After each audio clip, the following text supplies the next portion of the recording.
সুপ্রিয় শিক্ষার্থীবৃন্দ, আসসালামু আলাইকুম।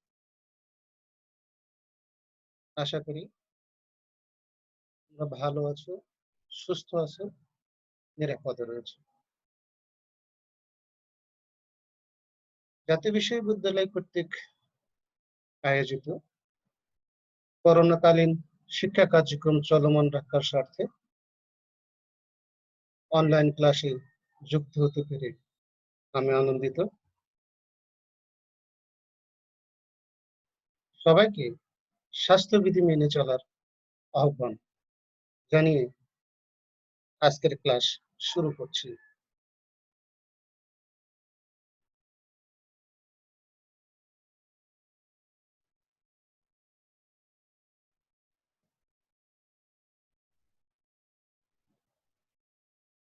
বিষয় ইসলামের ইতিহাস ও সংস্কৃতি, অনার্স পার্ট 3, বিষয় কোড 23-1601। কোর্সের শিরোনাম পারস্য ও মধ্য এশিয়ার মুসলমানদের ইতিহাস 13 শতক থেকে 1800 শতক। আজকে লেকচার নাম্বার 3। আজকে যে লেকচার বা আলোচনায় অংশগ্রহণ করবে সে আলোচনার শিরোনাম কুবলাই খান 1259 থেকে 1294। উপস্থাপনায় রয়েছে আমি ডক্টর মোহাম্মদ জিল্লুর রহমান, সহকারী অধ্যাপক, ইসলামের ইতিহাস ও সংস্কৃতি বিভাগ, নওগাঁ সরকারি কলেজ, নওগাঁ। আজকের আলোচনা থেকে আমরা যা শিখতে পারবো তা হলো কুবলাই খানের পরিচয় সম্পর্কে জানতে পারবো, কুবলাই খানের প্রাথমিক সমস্যাবলী, সেই সমস্যাবলী সম্পর্কে আমরা জানতে পারবো, কুবলাই খান কর্তৃক প্রতিষ্ঠিত ইউয়ান বংশ সম্পর্কে জানতে পারবো, কুবলাই খানের সাম্রাজ্য বিজয় সম্পর্কে জানতে পারবো, কুবলাই খানের রাজ্য শাসন ব্যবস্থা সম্পর্কে জানতে পারবো এবং তার কীর্তি সম্পর্কেও আমরা এই আলোচনা থেকে বিস্তারিত জানতে পারবো। চলো এবার আমরা মূল আলোচনায় ফিরে যাই।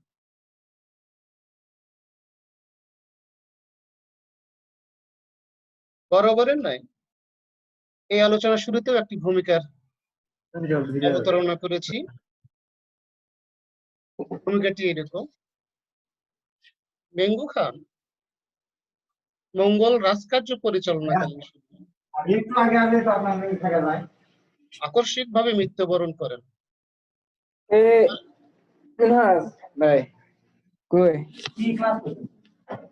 তার মৃত্যুর ফলে তার ভাতা কুবলাই খান 1259 সালে মঙ্গল সিংহাসনে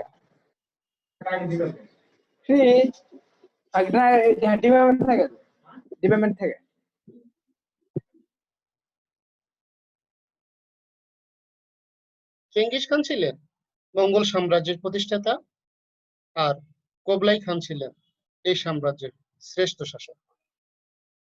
তিনি প্রায় 35 বছর মঙ্গল সাম্রাজ্যের শাসন কার্য পরিচালনা করেন। তার এই সুদীর্ঘ শাসনকালকে স্বর্ণযুগ হিসেবে অভিহিত করা চলে। তাই ঐতিহাসিক হেনরি ওয়ার্থ কুবলাই খান সম্পর্কে মন্তব্য করতে গিয়ে বলেন, মঙ্গলদের ইতিহাসে তাহার রাজত্বকাল সর্বাপেক্ষা গৌরবোজ্জ্বল যুগ। মঙ্গল খানদের মধ্যে তিনি ছিলেন নিঃসন্দেহে জ্ঞানী, সাহসী, বিদ্যুৎসাহী ও ঐশ্বর্যশালী। তার সাম্রাজ্য পূর্বে কোরিয়া হতে পশ্চিমে পারস্য এবং উত্তরে তুর্কিস্তান হতে দক্ষিণে বার্মা পর্যন্ত বিস্তৃত ছিল। এ সম্পর্কে ডি ওয়াসন মত ব্যক্ত করেছেন যে তিনি প্রায় গোটা এশিয়া মহাদেশের অধিপতি ছিলেন। পৃথিবীতে কোনো কালে কোনো নরপতি এত বিশাল সাম্রাজ্যের অধিপতি ছিলেন না। কুবলাই খান সাম্রাজ্যের বিদ্রোহ বিশৃঙ্খলা দমন করে প্রজা কল্যাণে আত্মনিয়োগ করেন। তার গৃহীত কর্মসূচি বাস্তবায়নের যথাসাধ্য চেষ্টা করেন। এবং সফলতা লাভ করার কারণে তাকে মহামতি কুবলাই খান নামেও অভিহিত করা হয়ে থাকে।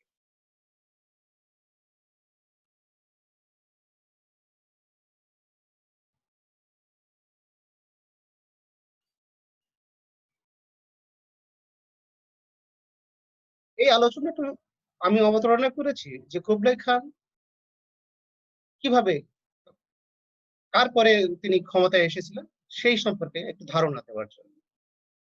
চেঙ্গিস খানের মৃত্যুর পর তার সুযোগ্য উত্তরাধিকারীদের নেতৃত্বে মঙ্গল বিজয় অব্যাহত থাকে। চেঙ্গিস খানের ইচ্ছা অনুযায়ী বিশাল মঙ্গল সাম্রাজ্য তার 4 পুত্রের ওগোদাই, জুমি, চাকতাই ও তুলি এর মধ্যে বিভক্ত হয়ে পড়ে। এভাবে 2 বছর অতিবাহিত হবার পর কুরিলতাই সম্মেলনে ওগোদাই প্রধান খান হিসেবে নির্বাচিত হন। ওগোদাই খান 1229 থেকে 1241 সাল পর্যন্ত শাসন কার্য পরিচালনা করেন। তিনি কিছু সাম্রাজ্য বিজয় ও রাজ্যে সুশাসন বজায় রাখেন। ওগোদাই খান 1241 সালে মৃত্যুবরণ করলেন। তার পুত্র কুয়ুক খান সিংহাসনে অধিষ্ঠিত হন। তিনি 1247 সালে কোরিয়া রাজা কর প্রদানে অস্বীকৃতি জানালেন। তার বিরুদ্ধে একটি শাস্তিমূলক অভিযান পরিচালনা করেন। এছাড়া চীনের সাঙ্গু ও পারস্যের বিরুদ্ধেও তিনি মঙ্গল বাহিনী প্রেরণ করেছিলেন। মাত্রাতিরিক্ত মদ্যপায়ী ও উচ্ছৃঙ্খল জীবনযাপনে অভ্যস্ত কুয়ুক খান 1248 সালে আকস্মিকভাবে মৃত্যুবরণ করলে তুলির পুত্র মেঙ্গু খান মঙ্গল সিংহাসনে অধিষ্ঠিত হয়েছিলেন। মেঙ্গু খান 1248 থেকে 1259 পর্যন্ত অত্যন্ত দৃঢ়তার সাথে শাসন কার্য পরিচালনা করেন। এই সময় তার 2 সুযোগ্য ভ্রাতা হালাগু খান এবং কোবলাই খানের সাহায্য ও সহযোগিতা লাভ করেছিলেন। মেঙ্গু খানের নির্দেশে 1256 সালে হালাগু খান পারস্যের গুপ্তঘাতক সম্প্রদায়ের নেতা হাসান বিন সাব্বাকে, অর্থাৎ হাসান বিন সাব্বা কর্তৃক যে গুপ্তঘাতক সম্প্রদায় ছিল সেই সম্প্রদায়কে দমন করতে তিনি সক্ষম হয়েছিলেন। হালাগু খান আব্বাসীয় সাম্রাজ্যের পতন ঘটিয়ে বাগদাদ দখল করে নেন। পরে তিনি সিরিয়া ও আলেপ্পো দখল করেন। অন্যদিকে কুবলাই খান চীনের বিরুদ্ধে সামরিক অভিযানে ব্যস্ত ছিলেন। 1259 সালে মেঙ্গু খান মৃত্যু মুখে পতিত হন।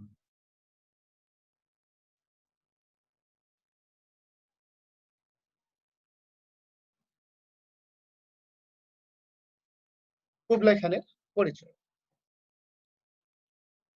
চেঙ্গিস খানের বংশধর কুবলাই খান 1215 সালে সেপ্টেম্বর মঙ্গোলিয়ায় জন্মগ্রহণ করেন। তার পিতার নাম তুলি বা তুলই খান, মাতার নাম সোরঘাত তানি বেকি। ভ্রাতা মেঙ্গু খান মৃত্যুবরণ করলে কুবলাই খান মঙ্গলদের সিংহাসনে বসেন। অন্য ভ্রাতা হালাগু খান পারস্য অঞ্চলে ইলখানি শাসন ব্যবস্থা চালু করেন। তবে তিনি কুবলাই খানের অধীনে ছোট খান উপাধি গ্রহণ করে সন্তুষ্ট থাকেন। কুবলাই খান ক্ষমতায় অধিষ্ঠিত হয়ে তাদের রাজধানী কারাকোরাম হতে চীনের পেকিং এ স্থানান্তরিত করেন। পেকিং কেন্দ্রিক এই নতুন মঙ্গল মঙ্গল সাম্রাজ্যের নাম দেন ইউয়ান বংশ। কুবলাই খান কর্তৃক প্রতিষ্ঠিত এই ইউয়ান বংশের শাসন প্রায় 1 শতক পর্যন্ত স্থায়ী হয়েছিল।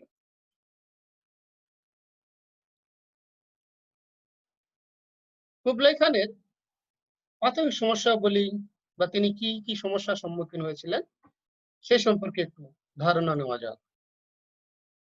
কুবলাই খানের রাজত্বের শুরুতে মঙ্গল যুবরাজদের মধ্যে সিংহাসনের অধিকার নিয়ে প্রবল গৃহযুদ্ধের সূচনা হয়। কুবলাই খানের অপর ভ্রাতা আরিফ বুকা তার বিরুদ্ধে বিদ্রোহ ঘোষণা করেন। কিন্তু কুবলাই খানের অপর শক্তিশালী ভ্রাতা হালাগু খান পারস্যের শাসনকর্তা হিসেবে সন্তুষ্ট থেকে কুবলাই খানের প্রাধান্য স্বীকার করে নেন এবং কুবলাই খানকে সমর্থন জানান। হালাকু খানের সমর্থনে কুবলাই খান খুব সহজেই আরিক বুকার বিদ্রোহ দমন করতে সক্ষম হন। আরিক বুকার বিদ্রোহ দমনের সময় উগোদাই খানের পৌত্র কায়দু খান কুবলাই খানের শক্তিশালী প্রতিদ্বন্দ্বী হিসাবে আবির্ভূত হন। কায়দু খান কাশগড় হতে কুবলাই খানের প্রতিনিধিকে বিতাড়িত করেন এবং কারাকোরাম দখল করে নেন। কিন্তু অচিরেই কুবলাই খানের বিখ্যাত সেনাপতি বায়ান কায়দুকে পরাজিত করেন এবং কারাকোরামে পুনরায় কুবলাই খানের শাসন ক্ষমতার অধীনে নিয়ে আসেন। কায়দু খানকে চূড়ান্তভাবে দমন করা সম্ভব না হলেও ভবিষ্যতে কুবলাই খানের বিরুদ্ধে বিদ্রোহ করার সাহস আর করেননি। এবারে আসা যাক কুবলাই খানের শাসন ব্যবস্থা। এই হলো কুবলাই খানের ফটোচিত্র, যেটা এখনকার আধুনিক যুগের ছবির মতো না হলেও সেই সময় শিল্পীরা যে ছবিটি চিত্রাঙ্কন করেছিলেন সেই চিত্রটি আমরা গুগলের মাধ্যমে পেয়েছি। কুবলাই খানের শাসন ব্যবস্থাকে আমরা তিনটি অংশে ভাগ করেছি। একটা হলো রাজ্য বিজয়, শাসন ব্যবস্থায় গৃহীত পদক্ষেপ সমূহ, চরিত্র এবং কৃতিত্ব। আশা করি এই ক্লাসটি তোমাদের ভালো লাগতেছে। এবারে আসা যাক কুবলাই খানের রাজ্য বিজয়। কুবলাই খান একজন বিশিষ্ট রাজ্য বিচারক ছিলেন। চীন সাম্রাজ্য স্থায়ীভাবে পদানত করার জন্য চেঙ্গিস খানের আমল থেকে ক্রমাগত চেষ্টা করে আসতেছিল মঙ্গলরা, কিন্তু কুবলাই খান অবশেষে এই গৌরবের অধিকারী হলেন। কুবলাই খান ক্ষমতায় অধিষ্ঠিত হয়ে চারদিকে সাম্রাজ্য বিজয় অপেক্ষা প্রতিবেশী অঞ্চল নিয়ে একটি অখণ্ড সাম্রাজ্য সৃষ্টি করতে চাইলেন। চীনাদের আনুগত্য লাভের জন্য কুবলাই খান বৌদ্ধ ধর্ম গ্রহণ করলেন। কুবলাই খানের বাহিনী যখন চীনের চারদিকে অভিযান করে দখল করে নিতে থাকে, তখন বর্বর জাতির কাছে পরাজিত হবার লজ্জায় চীনের নাবালক সম্রাট আত্মহত্যা করেন।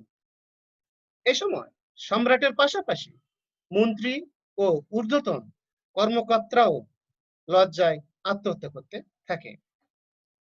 কুবলাই খান তার চেয়ে 10 গুণ বেশি শক্তিশালী বাহিনীর সাথে পুরোটাই লড়াই করে চীন জিতে নেননি। তিনি বুদ্ধি ও কৌশল খাটিয়ে চীন নিজ দখলে নিতে সক্ষম হন।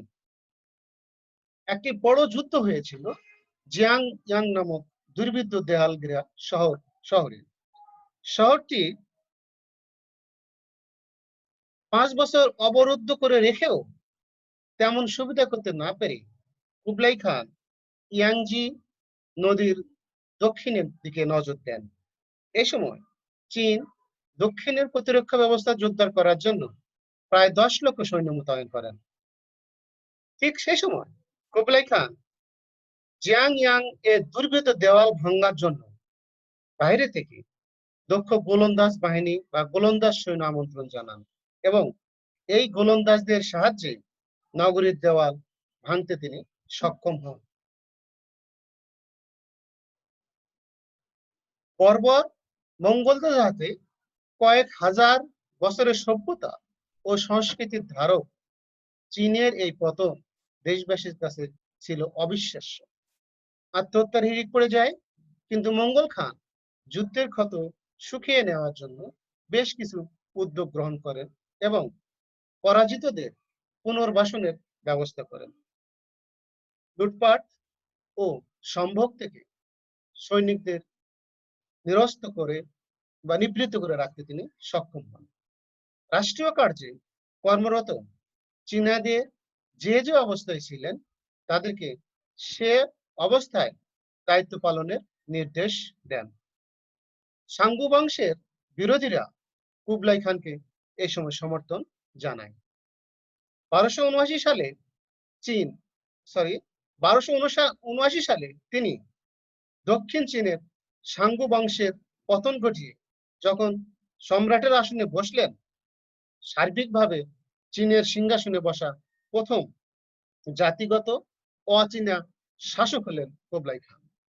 মানে চীনের বাইরে থেকে এ পর্যন্ত কোনো শাসক শাসন ক্ষমতা অধিষ্ঠিত হন নাই, যেটা কুবলাই খানই প্রথম, যার অবস্থান চীনে নয়, তিনি মঙ্গোলিয়া থেকে এসে একটা বহিরাগত লোক শাসন ক্ষমতা অধিষ্ঠিত হয়েছিলেন। চীনা সংস্কৃতির অনুকরণে তিনি তার রাজবংশের নামকরণ করলেন ইউয়ান বংশ। চীনা ভাষায় ইউয়ান শব্দের অর্থ কেন্দ্রীয় বা মূল। বিশাল চীনা সাম্রাজ্য পদানত করার পরে কুবলাই খান কোরিয়া, তিব্বত, বার্মা ও আসাম দখল করেন। 1281 সালে জাপানে এবং 1291 সালে জাভার বিরুদ্ধে পরিচালিত অভিযান দুটি ব্যর্থতায় পর্যবসিত হয়।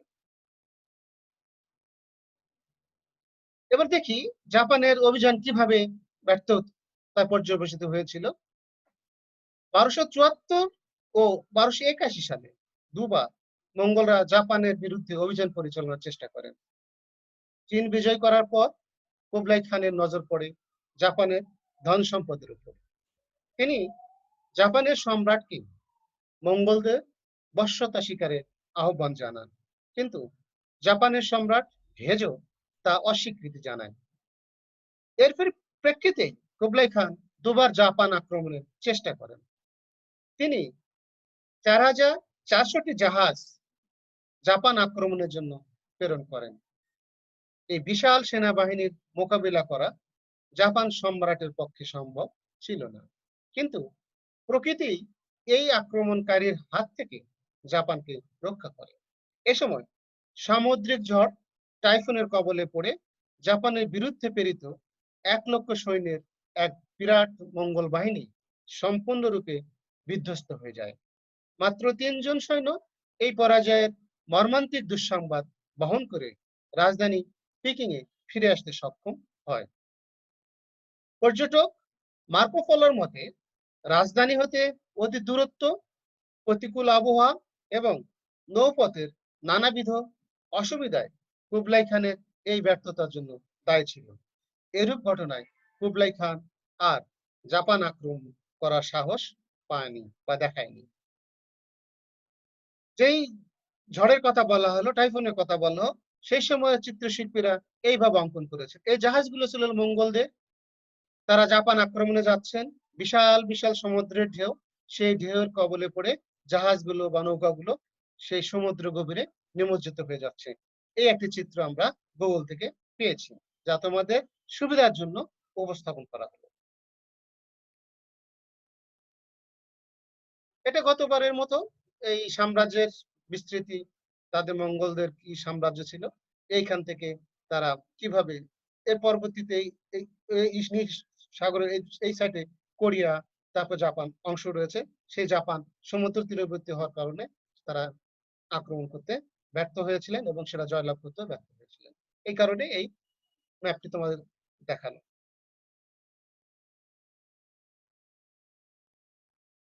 এবার আসি কুবলাই খানের শাসন ব্যবস্থা কেমন ছিল, তিনি কিভাবে শাসন ব্যবস্থাগুলো পরিচালনা করেছেন। কুবলাই খানের বিখ্যাত উক্তি, আমি শুনেছি ঘোড়ায় চড়ে সাম্রাজ্য বিজয় করা যায়, কিন্তু ঘোড়ার পিঠে চড়ে সাম্রাজ্য শাসন করা যায় না। এরকম একটা উক্তি চেঙ্গিস খান করেছিলেন। সেই চেঙ্গিস খানের উক্তির প্রেক্ষিতেই কুবলাই খান এই উক্তি করেছিলেন বলা যায়। চেঙ্গিস খানের উক্তিটি ছিল এরকম, তোমরা যদি বড় ধরনের পাপ করে না থাকো, তাহলে ঈশ্বর আমার মতো আযাবকে তোমাদের জন্য কেন পাঠাবেন। তোমরা জানো চেঙ্গিস খান তিনি ঘোড়ার পিঠে চড়েই সাম্রাজ্য বিজয়ে বা সাম্রাজ্য বিস্তারে ব্যস্ত ছিলেন। তিনি শাসন ব্যবস্থায় ততটুকু মনোনিবেশ বা সময় দিতে পারেন নাই। তারই প্রেক্ষিতে হয়তো কুবলাই খান এই ধরনের এক উক্তি করেছেন যে শুধু ঘোড়ার পিঠে চড়ে সাম্রাজ্য বিজয় করা সম্ভব হতে পারে, কিন্তু শাসন ব্যবস্থা ঘোড়ার পিঠে চড়ে সম্ভব নয়। দুজন বিখ্যাত মঙ্গল নেতার আদর্শ যে আলাদা, এই উক্তিগুলো থেকে প্রতীয়মান হয়। চেঙ্গিস খান ঘোড়ার পিঠে চড়ে সাম্রাজ্য বিজয়ে ব্যস্ত থেকেছেন, আর কুবলাই খান সামরিক শক্তির পাশাপাশি কৌশল ও বুদ্ধিকে কাজে লাগিয়ে সাম্রাজ্য শাসন করেছেন। কুবলাই খানের আরো একটি উক্তি এখানে উল্লেখ করতে চাই, তা হলো যতক্ষণ না অনুসারীরা সুখী হয় নেতা কখনো সুখী হতে পারে না। এখানে অনুসারী বলতে প্রজা সাধারণকেই বুঝিয়েছেন তা অনুমান করা যায়। একজন শাসকের তখনই সঠিক মূল্যায়ন হবে যখন সেই শাসক জনকল্যাণমুখী, জনকল্যাণকর, জনগণের জন্য তার সমস্ত সময় ব্যয় করবেন। তাহলে সেই শাসককে জনগণ আজীবন মনে রাখবে। এই উক্তিগুলো থেকে এটাই বোঝা যায়।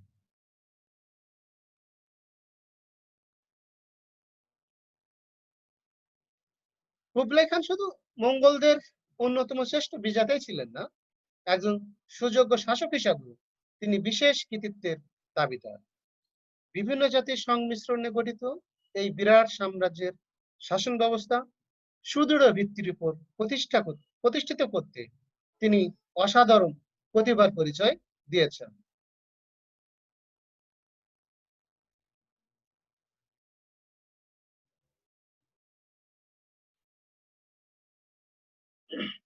স্থানীয় চীনা আইন সমাজ ব্যবস্থার সাথে তিনি আপোষমূলক উদারনীতি অবলম্বন করেন। কুবলাই খান তিনি যতটা সম্ভব ন্যায় বিচার প্রতিষ্ঠা ও সুশাসনের সিদ্ধান্ত নিলেন। মায়ের কাছে নীতিশিক্ষায় শিক্ষিত কুবলাই খান মানুষকে মর্যাদা দিতে জানতেন। এই নীতির কারণে চীনারাও তার প্রতি অনুগত হয়ে পড়তে শুরু করে। তিনি বহু সংখ্যক মুসলমানকেও রাজকার্যে নিয়োজিত করেন এবং চীনের ক্ষুদ্র নেস্টোরিয়ান খ্রিস্টান সম্প্রদায়কে প্রতিষ্ঠিত করতে সহায়তা করেন। কার্যত তার সময় রাষ্ট্র ব্যবস্থায় বহুধর্মীয় ও বহু সাংস্কৃতিক অংশগ্রহণ নিশ্চিত হয়েছিল। তার এই খ্যাতি অন্যতম কারণই সহনশীলতার রাজনীতি প্রতিষ্ঠা করা। কুবলাই খানের রাজত্বকালে বিখ্যাত ভেনিসীয় পর্যটক মার্কো পোলো 1275 সালে তার রাজদরবারে আসেন এবং 17 বছর কুবলাই খানের সাথে তার বিভিন্ন কর্মকাণ্ডে জড়িয়ে পড়েন। এই বিশিষ্ট পর্যটকের ভ্রমণ বৃত্তান্ত হতেই কুবলাই খানের শাসন ব্যবস্থা সম্পর্কে সম্যক ধারণা লাভ করা যায়। কুবলাই খান শাসন কাজের সুবিধার জন্য তার সাম্রাজ্যকে 12টি প্রদেশে বিভক্ত করেন এবং প্রদেশগুলোর শাসন কার্য পরিচালনার জন্য 12 সদস্য বিশিষ্ট একটি প্রশাসন সংস্থার উপর ন্যস্ত করেন। চীনা ভাষায় এই প্রশাসন সংস্থাকে সিংহ বলা হয়। কুবলাই খানের সাম্রাজ্যের নিরাপত্তার কথা বিবেচনা করে সেনাবাহিনীর আমূল সংস্কার সাধন করেন। আমরা চেঙ্গিস খানের আমলেও দেখেছি তিনি সেনাবাহিনীকে কিভাবে বিভিন্ন ভাগে ডিভিশনে বিভক্ত করেছিলেন। সেখানেও কুবলাই খানকেও দেখতে পাচ্ছি আমরা সেনাবাহিনীর সংস্কার করেছে। কুবলাই খানের অন্যতম সংস্কারের মধ্যে পড়ে কুবলাই খান ডাক বিভাগের উন্নতির জন্য প্রয়োজনীয় ব্যবস্থা গ্রহণ করেন। তার আমলে ডাক বিভাগের সুব্যবস্থা ও কর্ম তৎপরতা সম্পর্কে মার্কো পোলো তার ভ্রমণ বৃত্তান্তে লিখেছেন। কুবলাই খানের সাম্রাজ্যের প্রত্যেকটি প্রধান প্রধান রাজপথে 25 থেকে 30 মাইল অন্তর অন্তর বিশ্রামাগার নির্মাণ করা হয়। প্রত্যেকটি ফাঁড়িতে 400 উৎকৃষ্ট ঘোড়া সর্বদা প্রস্তুত থাকে। মহান খানের অধীনে কর্তব্যরত এই বার্তাবাহকগণ ও রাজকীয় দূতগণকে তাদের পরিশ্রান্ত ঘোড়ার বিনিময়ে সুস্থ ও সবল ঘোড়া সরবরাহ করা হতো। এভাবে তার রাজ্যে অন্তত পক্ষে 2 লক্ষ ঘোড়া এবং 10,000 ফাঁড়ি ডাক বিভাগের কাজে নিয়োজিত থাকত। বস্তুত এই ব্যবস্থা এমন সুন্দর ও সুষ্ঠু ছিল যে তা বর্ণনাতীত। তোমরা জানো বর্তমান বিশ্বের প্রত্যেকটি রাষ্ট্রে ডাক বিভাগকে উন্নত করা হয়েছে। এই ডাক বিভাগ শুধু বার্তা আদান প্রদান জন্যই নয়, আরো অনেক কাজে ব্যবহার করা হয়ে থাকে।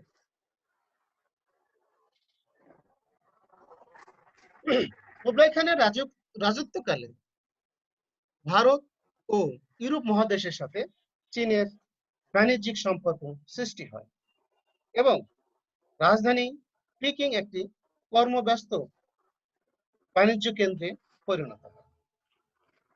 ব্যবসা বাণিজ্যের উন্নতি গল্পে তিনি মুদ্রা ব্যবস্থা সংস্কার করেন। পেকিংয়ে তিনি একটি টাকশাল নির্মাণ করেন এবং 1278 সালে এখান থেকে প্রতীক কাগজের মুদ্রার প্রচলন করেন।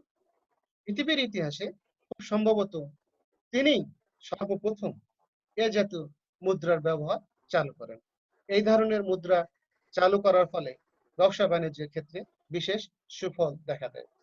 এই কাগজে প্রতীকে তাম্র মুদ্রা যে প্রচলন, কাগজে তাম্র মুদ্রা প্রচলন আমরা ভারতীয় উপমহাদেশের দিল্লি সালতানাতের তুগলক শাসনকর্তা, তুগলক বংশের শাসনকর্তা মোহাম্মদ বিন তুগলককেও এ ধরনের একটা ব্যবস্থা গ্রহণ করতে দেখেছিলাম, যেটা তোমরা অনার্স পার্ট 2 এ পড়ে এসেছে।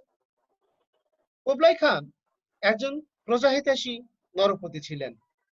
তিনি রাজ্যের বিভিন্ন স্থানে শস্যাগার নির্মাণ করেন এবং এগুলোতে কয়েক বছরের জন্য খাদ্যশস্য মজুত করে রাখার ব্যবস্থা করেন।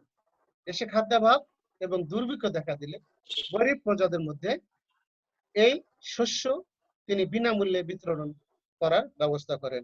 এই ব্যবস্থাটিও বর্তমান বিশ্বের প্রতিটি রাষ্ট্রেই খাদ্য মজুত করে রাখার ব্যবস্থা রয়েছে, যা আপৎকালীন সময় বা কোনো দুর্ভিক্ষ বা বন্যা দেখা দিলে রাষ্ট্রপ্রধানগণ এইখান থেকে সেই শস্যগুলো বিতরণ করে সাধারণ গরিব অসহায় মানুষদের খাদ্যের ব্যবস্থা করে থাকে।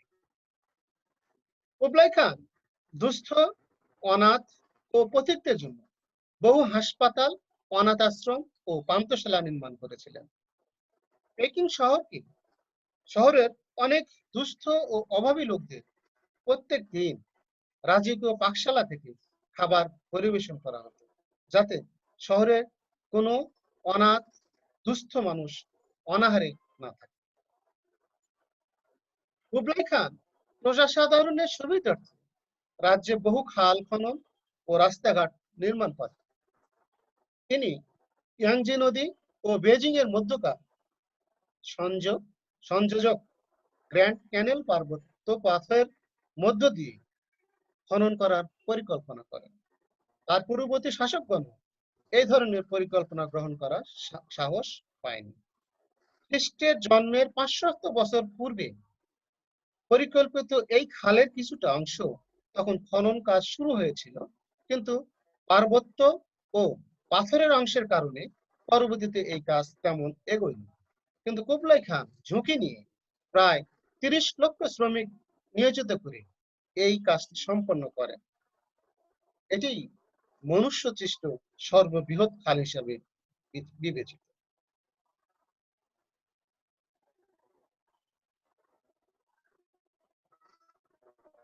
রাস্তাঘাট নির্মাণের ফলে পেকিং এর সাথে সাম্রাজ্যের বিভিন্ন শহর ও বন্দরের যোগাযোগ ব্যবস্থা সহজতর হয়।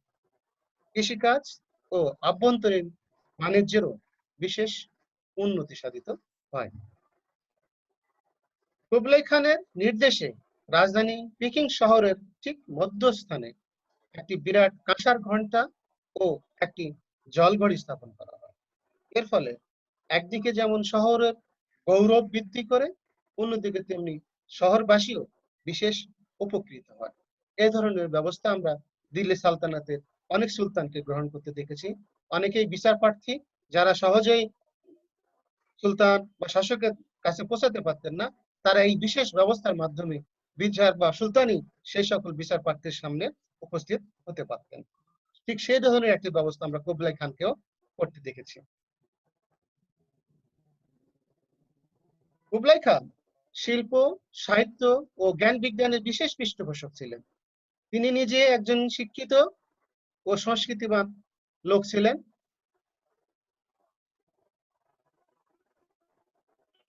তার রাজদরবারের বিশ্বের বিভিন্ন স্থান হতে জ্ঞানীগুণী ও পণ্ডিত ব্যক্তিগণ ভিড় জমাতেন।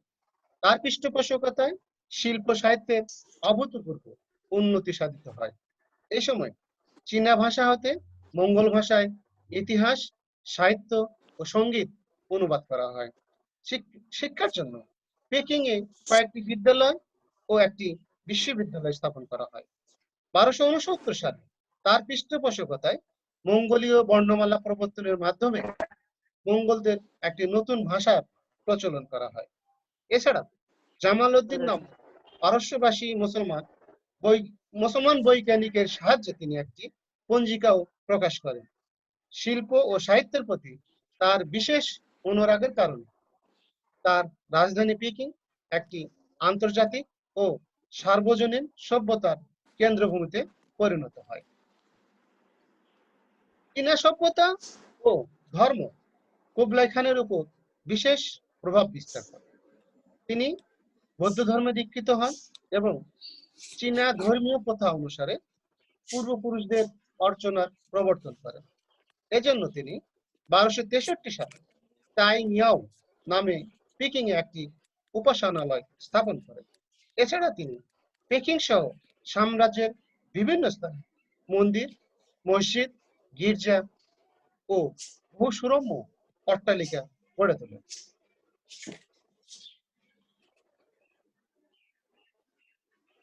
একজন শাসকের অনেক কৃতিত্বমূলক আলোচনা শুনলাম, এবার আসি তার সম্পর্কে সমালোচনা করা যাক। কুবলাই খান কর্তৃক প্রতিষ্ঠিত চীন ভিত্তিক ইউয়ান বংশ তার মৃত্যুর পর 1 শতক পর্যন্ত টিকে ছিল। এর পিছনে নানাবিধ কারণ রয়েছে। তথাপিও কুবলাই খানের কিছু গৃহীত নীতি পরবর্তী উত্তরাধিকারীগণ যথাযথভাবে অনুসরণ করতে পারেননি। এক্ষেত্রে নিজেই এই সাম্রাজ্য পতনের বীজ বপন করে গিয়েছিলেন তা নিম্নে আলোচনা থেকে স্পষ্ট করা সম্ভব হবে। মঙ্গলদের প্রচলিত প্রথা কুরিল তায়ের মাধ্যমে প্রধান খান নির্বাচনের রীতি তুলে দিয়ে তিনি বংশানুক্রমিক অর্থাৎ জ্যেষ্ঠ পুত্র পিতার স্থলাভিষিক্ত হবেন রীতি প্রবর্তন করেন।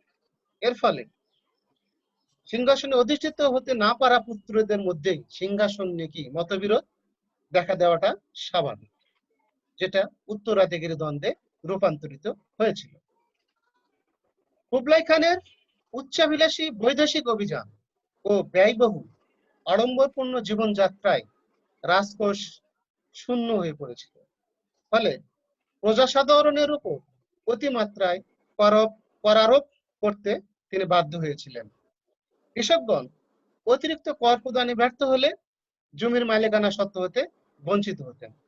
তিনি অতিরিক্ত ব্যয় নির্বাহের জন্য কাগজের প্রতীক মুদ্রা চালু করেছিলেন, কিন্তু অধিক মাত্রায় জাল মুদ্রা বের হবার কারণে মুদ্রার মান ভীষণভাবে হ্রাস পায় এবং মুদ্রাস্ফীতি দেখা দেয়। ফলে তিনি এই কাগজের মুদ্রার ব্যবহার স্থগিত করতে বাধ্য হয়েছিলেন। ঠিক যেমন ভাবে মোহাম্মদ বিন তুগলক তার প্রতীকী তাম্র মুদ্রা চালু করার পরে যে ধরনের অবস্থার সৃষ্টি হয়েছিল, যে অসাধু ব্যবসায়ী অসাধু ব্যক্তিদের কারণে তার এক মহৎ উদ্যোগ ব্যর্থতায় পর্যবেসিত হয়েছিল, এবং এই যে কাগজের মুদ্রাগুলোর বিনিময়ে আবার সেই সময় প্রচলিত মুদ্রাগুলো দেওয়ার কারণে তার অর্থনৈতিক অবস্থা আরো ভঙ্গুর হয়ে পড়েছিল।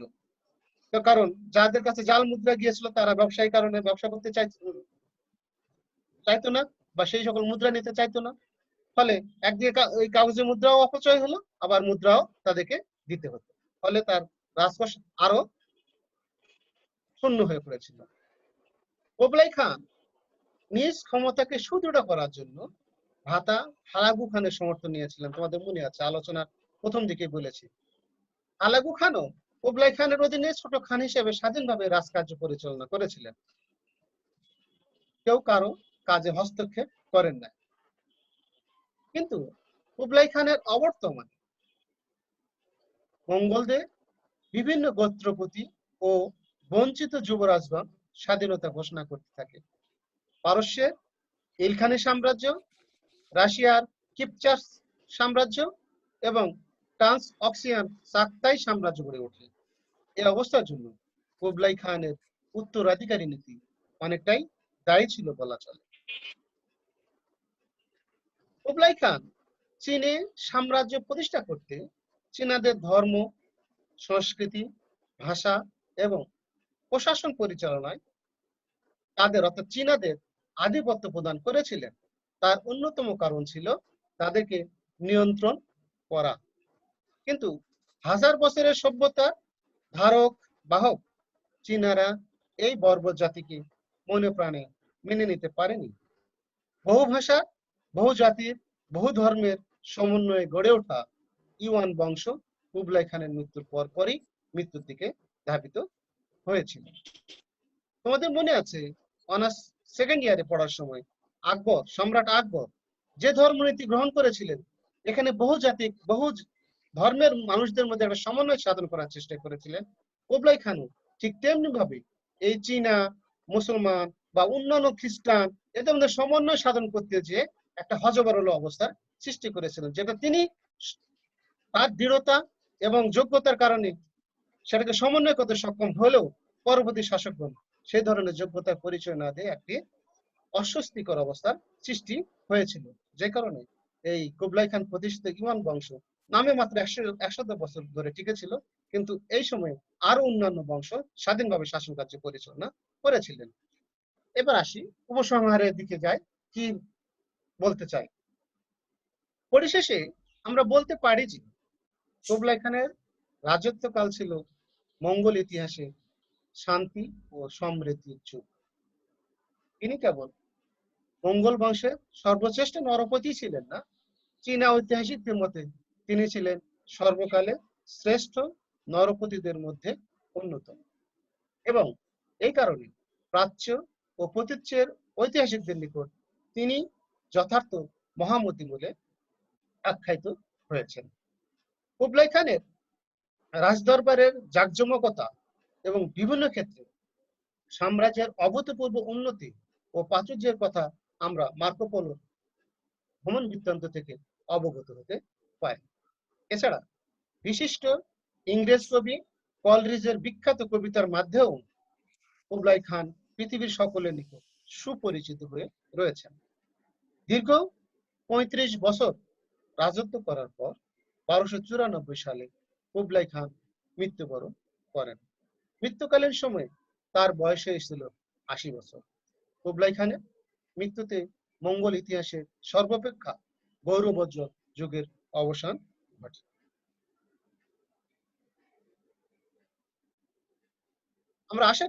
আমি আশা করি এই আলোচনা থেকে তোমরা কিছুটা হলেও উপকৃত হয়েছ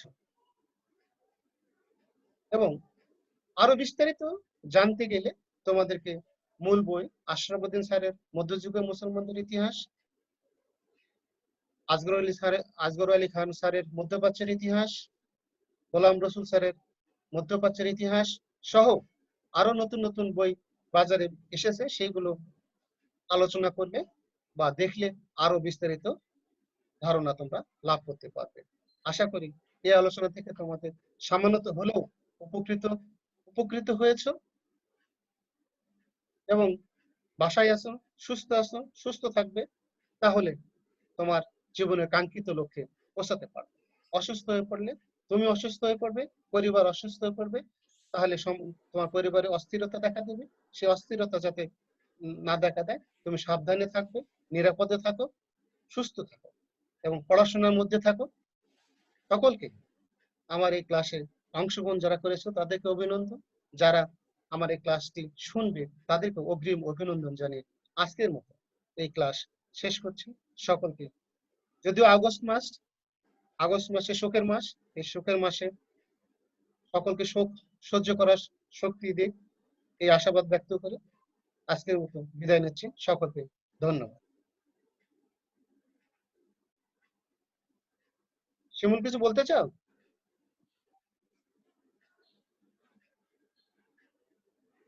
নাবিউল, কিছু বলতে চাও? না স্যার।